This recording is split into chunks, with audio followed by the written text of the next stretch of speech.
Sa iba pang ulat, pinapurihan ng Malacanang ang Department of Labor at DepEd dahil sa tagumpay ng programang Sa Pinas, Ikaw ang Ma'am, Sir. Dahil sa nasabing programa, marami daw OFWs ang inaasang babalik sa bansa para magtrabaho.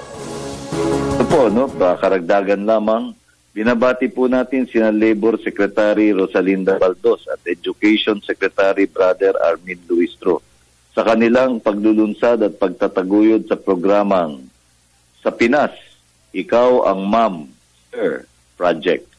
Di bababa sa 300 pwesto ang hinihingi ng DOLE na ilaan ng DepEd para sa mga overseas Filipino workers na nais bumalik sa Pilipinas at magsilbing guro.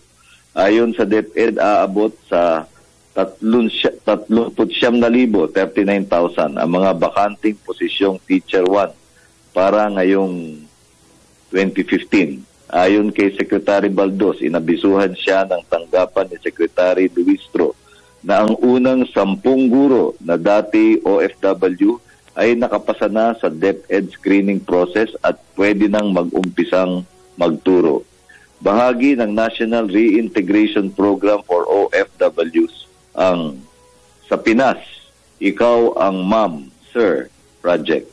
Pinagtutulungan ito ng DOLE at DepEd upang bigyan ng pagkakataon ang mga gurong nagsilbing OFW na maglingkod sa kanilang pinag-aralan at pinaghandaang bukasyon bilang tagapaghubog ng katauhan ng mga kabataang Pilipino.